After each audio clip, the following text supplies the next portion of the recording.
6.5 at Savatthi.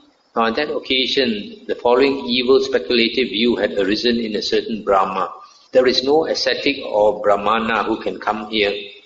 That having known with his own mind the reflection in that Brahma's mind, just as quickly as a strong man might extend his drawn-in arm or draw in his extended arm, the Blessed One disappeared from Jeta's grove and reappeared in that Brahma world. The Blessed One sat cross-legged in the air above that Brahma, having entered into meditation on the fire element.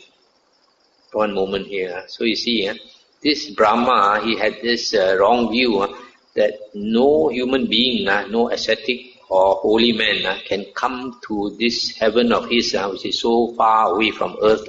He thought impossible for any humans, even if they have psychic power, to come to my heaven.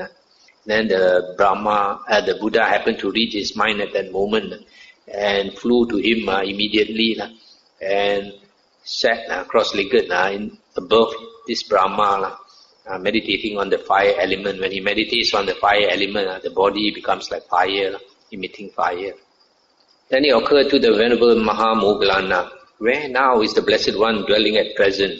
With the divine eye which is purified and surpasses the human, the Venerable Mahamoggallana saw the Blessed One sitting cross-legged in the air above that Brahma, having entered into meditation on the fire element. Having seen this, just as quickly as a strong man might extend his drawn-in arm or draw in his extended arm, the Venerable Mahamoggallana disappeared from Jeta's grove and reappeared in that Brahma world. Then the Venerable Mahamoggallana stationed himself in the eastern quarter and sat cross-legged in the air above that Brahma, though lower than the Blessed One, having entered into meditation on the fire element. Then it occurred to the Venerable Mahakassapa, where now is the Blessed One dwelling at present? And with the divine eye, similarly, the Venerable Mahakassapa saw the Blessed One sitting cross-legged in the air above that Brahma. Having seen this, the Venerable Mahakassapa disappeared from Jeta's grove and reappeared in that Brahma world. Then the Venerable Mahakassapa stationed himself in the southern quarter and sat cross-legged in the air above that Brahma, but lower than the Blessed One, having entered into meditation on the fire element. Then it occurred to the Venerable Mahakapina, where now is the Blessed One dwelling at present? And with the divine eye, the Venerable Mahakapina saw the Blessed One sitting cross-legged in the air above that Brahma. Having seen this, the Venerable Mahakapina disappeared from this Jeta's grove and reappeared in that Brahma world. Then the Venerable Mahakapina stationed himself in the western quarter and sat cross-legged in the air above that Brahma, though lower than the Blessed One, having entered into meditation on the fire element. Then it occurred to the Venerable Anuruddha, where now is the Blessed One dwelling at present? With the divine eye, the Venerable Anuruddha saw the Blessed One sitting cross-legged in the air above that Brahma. Having seen this, the Venerable Anuruddha disappeared from Jeta's grove and reappeared in the Brahma world. Then the Venerable Anuruddha stationed himself in the northern quarter and sat cross-legged in the air above that Brahma, though lower than the Blessed One, having entered into meditation on the fire element. Then the Venerable Mahamoggallana addressed that Brahma in verse. Today, friend, do you still hold that view, the view that you formerly held? Do you see the radiance surpassing that in the Brahma world? And this Brahma said, I no longer hold that view, dear sir, the view that I formerly held. Indeed, I see the radiance surpassing that in the Brahma world. Today, how could I maintain I am permanent and eternal? Then having stirred up a sense of urgency in that Brahma, just as quickly as a strong man might extend his drawn-in arm or drawing in his extended arm, the Blessed One disappeared from that Brahma world and reappeared in Jeta's grove. Stop here for a moment. So here you see, the Buddha has many disciples who have great psychic power, probably almost equal to the Buddha's psychic power. That's why immediately they sense that the Buddha went to this heaven and to show the support for the Buddha, they also appeared in that heaven, sitting cross-legged like the Buddha, but lower and all emitting light. So here you see the Buddha's disciples, they are great masters of meditation. They can meditate on many objects. So fire is one of them. Unlike nowadays, people see the Buddhas meditation is vipassana. The Buddha's meditation is never vipassana. The Buddha's meditation is all this, you see. Meditation of the fire element, and all his disciples are skilled in that. So, you must remember the Buddhas was in India, and in India, the background, all the Hindus, they practice these kasina meditations.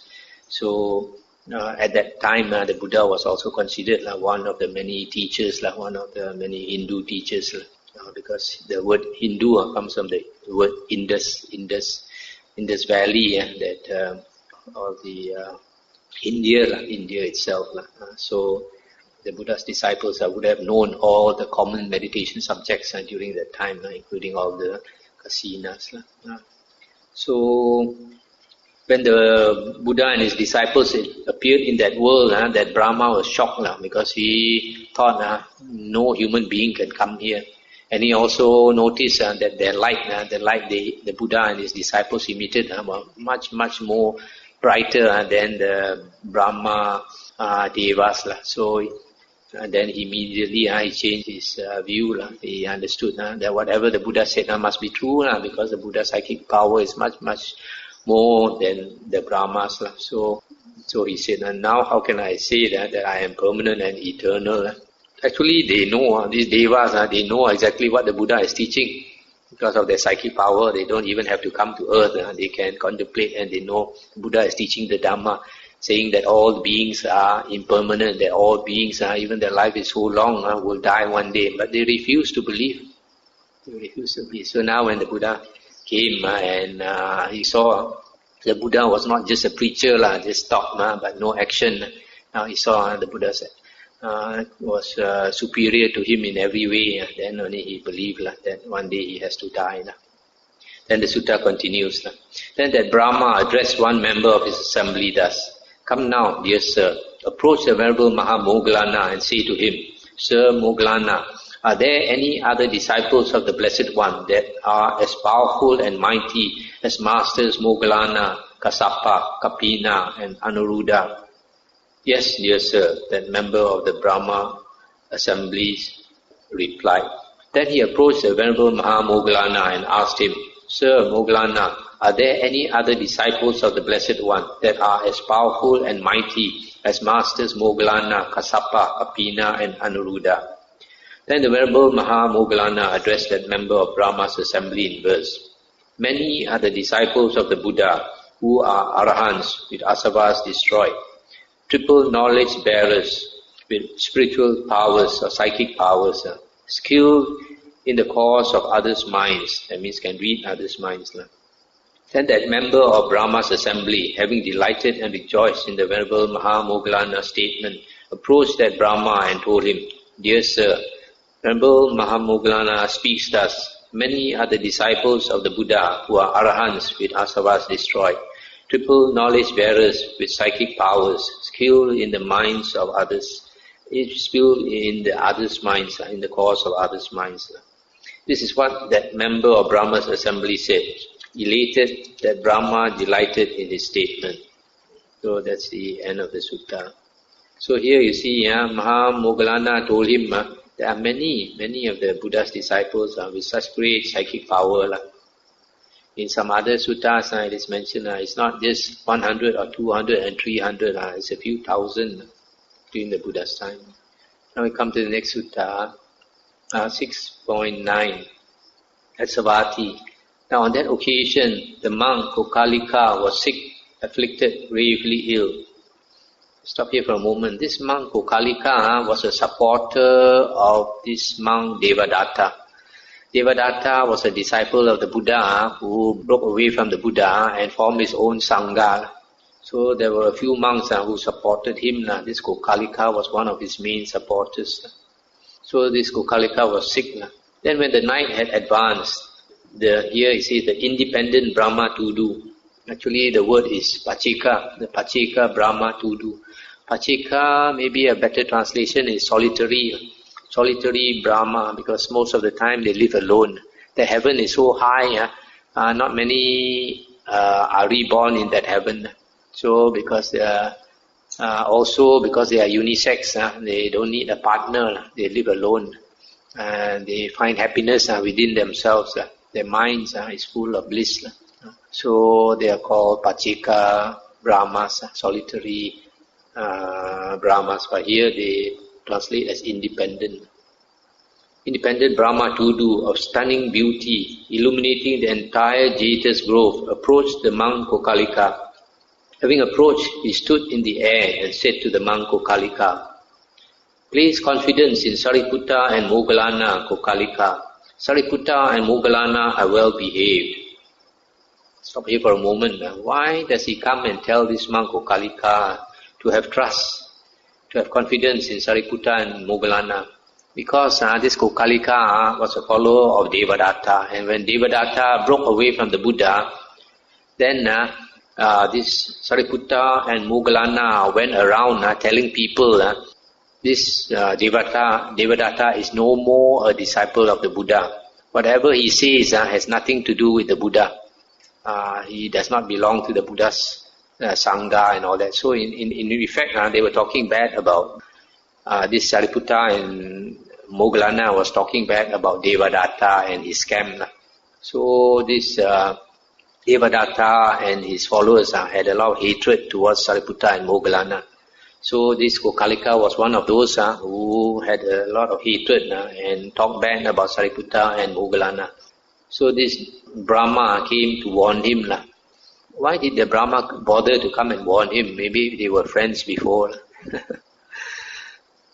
Former friendship, come to warn him. And Kokalika asked him, "Who are you, friend?" And he said, "I am the Pacheka Brahma Tudu." And then Kokalika said, "Didn't the Blessed One declare you to be a non-returner, Anagamin? Then why have you come back here? See how far you have transgressed." So here stop for a moment. So here this Kokalika is saying, the Buddha said you are a non-returner, that you won't come back to the human world. Why you come back now to the human world? He's saying, he's trying to tell him, you say I'm at fault criticizing Sariputta and Moggallana. You have more fault than me. You are supposed to be in that heaven and you come back to the human world. Something like that. Then the Brahma Tudu said, "When a person has taken birth, an axe is born inside his mouth, with which the fool cuts himself, uttering defamatory speech. He who praises one deserving blame, or blames one deserving praise, casts with his mouth an unlucky throw, by which he finds no happiness. Trifling is the unlucky throw that brings the loss of wealth at dice, the loss of all, oneself included. Worse by far this unlucky throw of harboring hatred against the fortunate ones. For 100,000 Nira Buddhas and 36 more and 5 Abuddhas, the maligner of noble ones goes to hell, having set evil speech and mind against them." That's the end of the sutta. So here the Brahma told him, every one of us is born with an axe in our mouth. If we simply wag our tongue, say the wrong things, we will cut ourselves. And here also warning him that if he has hatred against Arahants like Sariputta and Moggallana, he will go to hell for an extremely long time. Here it talks about Nira Buddha and Abuddha and all that. So this why I mentioned this sutta is because of this verse. When a person has taken birth, an axe is born inside his mouth, with which the fool cuts himself, uttering defamatory speech. That means defames others, talk bad about others. Because sometimes a person doesn't realize when you talk bad about somebody, the word goes around and spreads. One person goes to 10, 10 goes to 100, 100 goes to 1,000. Very soon somebody may have a bad reputation because of your action. The next sutta, 6.10, at Savatthi. Then the monk Kokalika approached the Blessed One, paid homage to him, sat down to one side and said, "Venerable Sir, Sariputta and Moggallana have evil wishes. They have come under the control of evil wishes." When this was said, the Blessed One said to the monk Kokalika, "Do not speak thus, Kokalika. Do not speak thus, Kokalika. Place confidence in Sariputta and Moggallana, Kokalika. Sariputta and Moggallana are well behaved. The second time the monk Kokalika said to the Blessed One, Venerable Sir, although the Blessed One has my faith and trust, all the same I say that Sariputta and Moggallana have evil wishes. They have come under the control of evil wishes. And the second time the Blessed One said to the monk Kokalika, do not speak thus, Kokalika, etc. Sariputta and Moggallana are well behaved. Third time the monk Kokalika said to the Blessed One, Venerable Sir, although the Blessed One has my faith and trust, all the same I say that Sariputta and Moggallana have evil wishes. They have come under the control of evil wishes. And the third time the Blessed One said to the monk Kokalika, do not speak thus, Kokalika. Do not speak thus, Kokalika. Place confidence in Sariputta and Moggallana, Kokalika. Sariputta and Moggallana are well behaved. Then the monk Kokalika rose from his seat, paid homage to the Blessed One and departed, keeping him on his right. Not long after the monk Kokalika had left, his entire body became covered with boils, the size of mustard seeds. These then grew to the size of mung seeds, then to the size of chickpeas, then to the size of jujube stones, then to the size of jujube fruits, then to the size of myrobalans, then to the size of unripe baluva fruits, then to the size of ripe baluva fruits. When they had grown to the size of ripe baluva fruits, they burst open, exuding pus and blood. Then on account of that illness, the monk Kokalika died. And because he had harbored animosity towards Sariputta and Moggallana, after his death, he was reborn in the Paduma hell. Then when the night had advanced, Brahma Sahampati, of stunning beauty, illuminating the entire Jeta's grove, approached the Blessed One, paid homage to him, stood to one side, and said to him, Venerable Sir, the monk Kokalika has died, and because he harbored animosity towards Sariputta and Moggallana, after his death he has been reborn in the Paduma hell. This is what Brahma Sahampati said. Having said this, he paid homage to the Blessed One, and keeping him on his right, he disappeared right there. Then when the night had passed, the Blessed One addressed the monks thus, Monks, last night when the night had advanced, Brahma Sahampati approached me and said to me, Venerable Sir, the monk Kokalika has died, and because he harbored animosity towards Sariputta and Moggallana, after his death he has been reborn in the Paduma hell. Having said this, he paid homage to me, and keeping me on his right, he disappeared right there. When this was said, a certain monk said to the Blessed One, Venerable Sir, how long is the lifespan in the Paduma hell? And the Buddha said, the lifespan in the Paduma hell is long, monk. It is not easy to count it and say it is so many years, or so many hundreds of years, or so many thousands of years, or so many hundreds of thousands of years. And the monk said, then is it possible to give a simile, Venerable Sir? And the Buddha said, it is possible, monk. Suppose, monk, there was a Kosalan cartload of 20 measures of sesamum seed. At the end of every 100 years, a man would remove one seed from there. That Kosalan cartload of 20 measures of sesamum seed might by this effort be depleted and eliminated more than a single Abuddha hell would go by. 20 Abuddha hells are the equivalent of one Nira Buddha hell. 20 Nira Buddha hells are the equivalent of one Ababa hell. 20 Ababa hells are the equivalent of one Atata hell. 20 Atata hells are the equivalent of one Ahaha hell.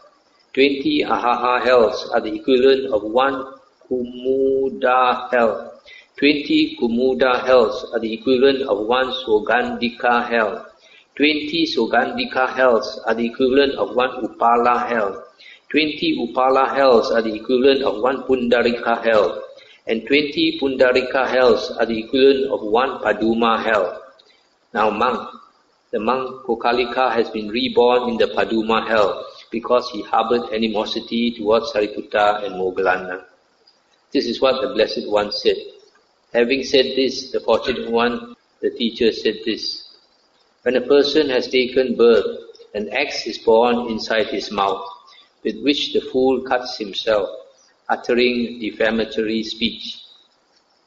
He who praises one deserving blame, or blames one deserving praise, casts with his mouth an unlucky throw by which he finds no happiness. Trifling is the unlucky throw that brings the loss of wealth at dice, the loss of all, including oneself. Worse by far the unlucky throw of harboring hatred towards the fortunate ones. For 100,000 Nira Buddhas and 36 more, and 5 Abuddhas, the maligner of noble ones goes to hell, having set the evil speech and mind against them. Yeah. That's the end of the sutta. So here you see, because of hatred towards Sariputta and Moggallana, this monk Kokalika has gone to this deep hell where he will be there for so long time, which reminds us that nowadays, if you look into some of the Mahayana sutras, they also try to put down the Arahant Sariputta. And so you can imagine people who harbor hatred like that against Sariputta, they will also have to reap their karma vipaka. So I stop here. Anything to discuss?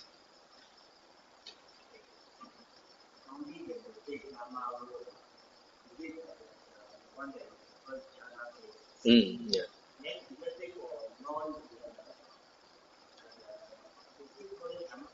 No.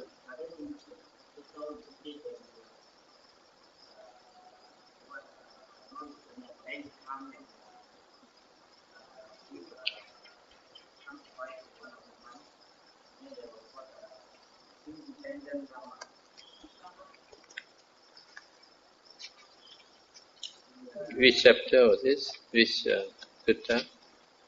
What page?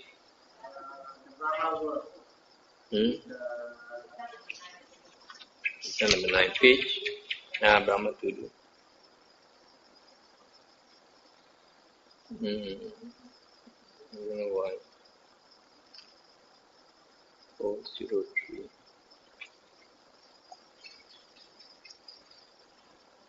Something wrong here because non-returner is anagamin, and anagamin is either born in the 4th jhana heavens, the Sudavasa, or is reborn in the formless realm, arupa realms. So, but if he's like once returner, then he can be reborn in the Brahma heavens. Can explain why there's a discrepancy here. That's why.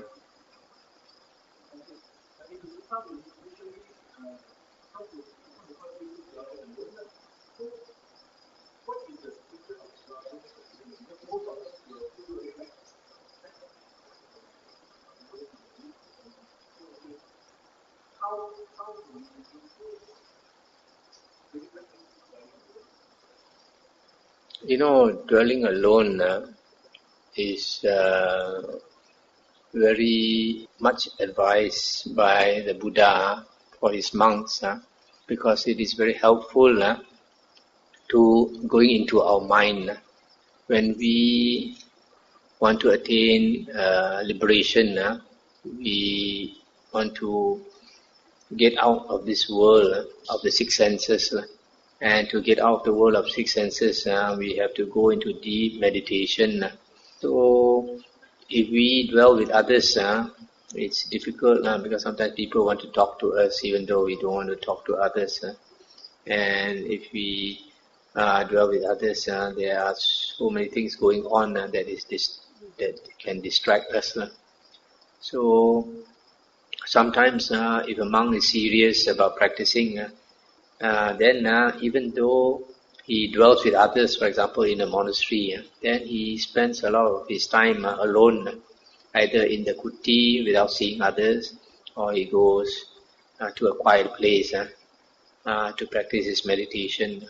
Later on, in the suttas, there's mentioned, I think, Ananda's preceptor, Nigroda Kappa, I think, he is one of the monks. He will go on alms round meditation. On alms round. After he gets his food, he comes back. He eats his food. After eating his food, he will go straight to his kuti and lock himself in the kuti the whole day. He only come out in the evening when there's a Dhamma discussion, or the next morning when he goes on alms round again. So this person, so even though he dwells with others, he's practically dwelling alone because he doesn't want to associate with others. He practices aloofness.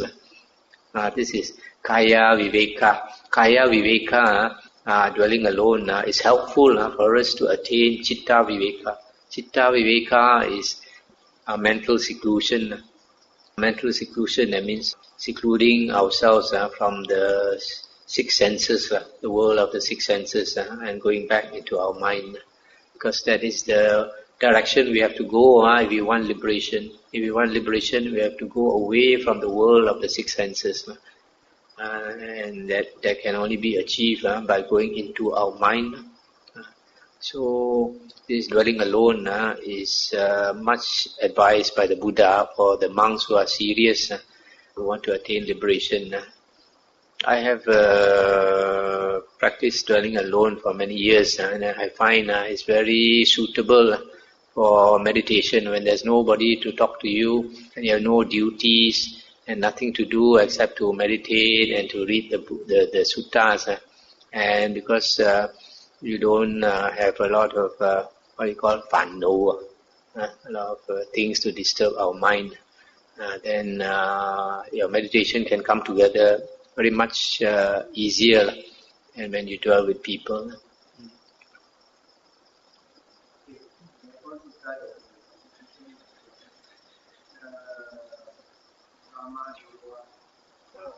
Yeah.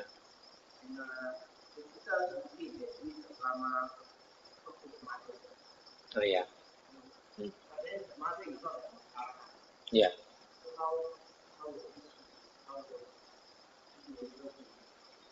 She? No. How would she be able to see the Brahma? Is it?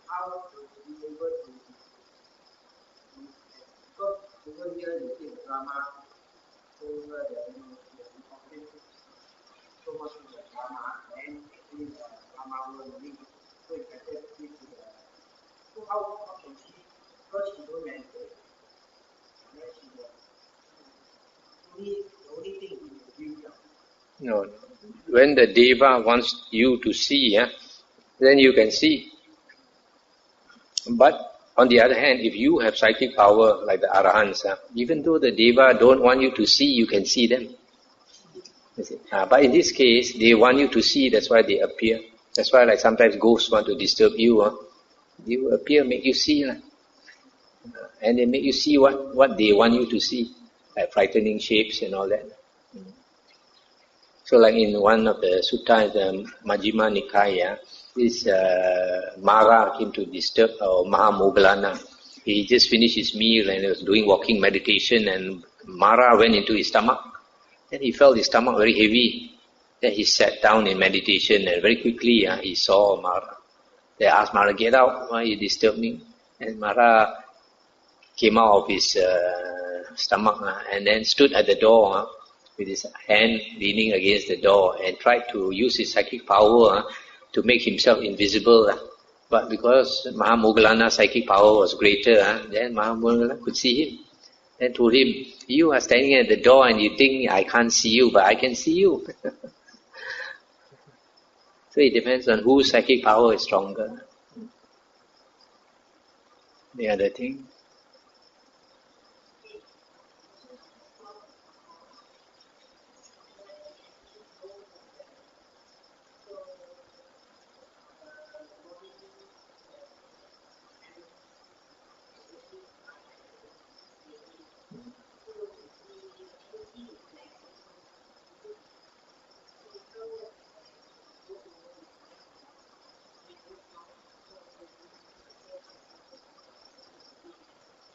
It is true that as we grow older, our body becomes weaker.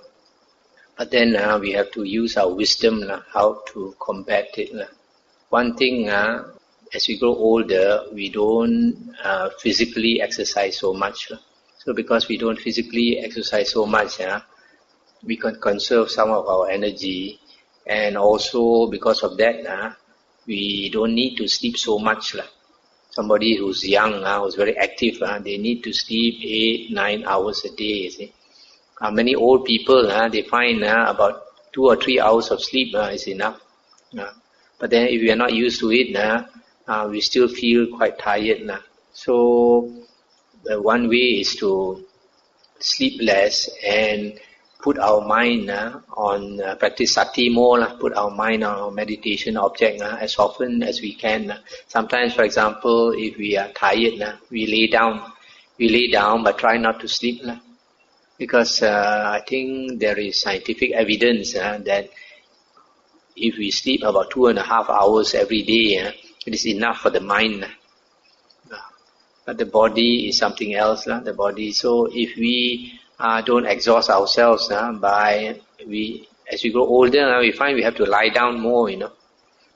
More often we have to lie down. You see, even in the suttas and the Vinaya books, the Buddha sometimes talk with his disciples and he says, I have to lie down, my back is giving me pain. Then he asked one disciple to talk to the monks, to the Sangha, and then he will lie down. But he lie down, he knows exactly what they are talking. He doesn't fall asleep.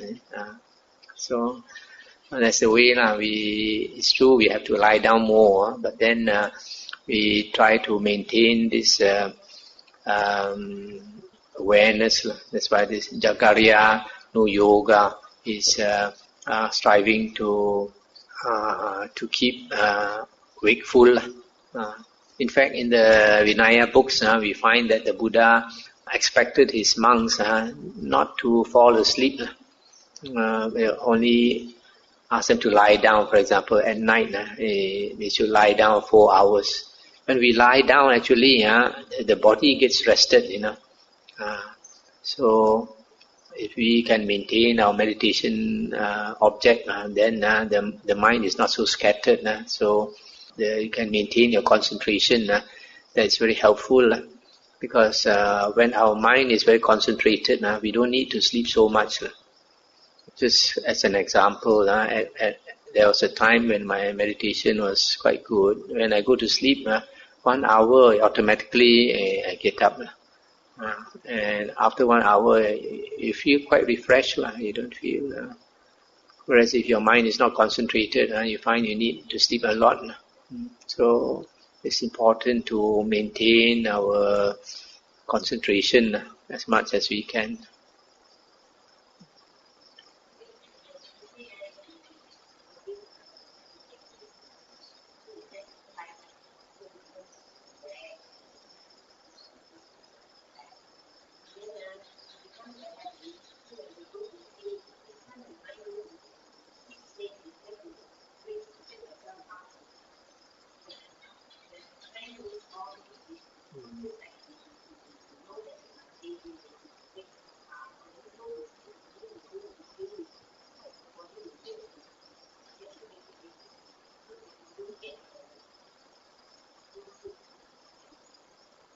But if we are meditating, we should not allow ourselves to nod. We must always maintain a very straight posture. But if you find yourself nodding, it could be that you are exhausted, physically exhausted. Then one way is to put your head down. Put our head down, because when there is a chakra point here, when we put our head down, we get some rest. So if you do that and you still find you are very tired, and it's best to go and lie down even for 5 minutes or 10 minutes. Okay, I think we have enough tonight.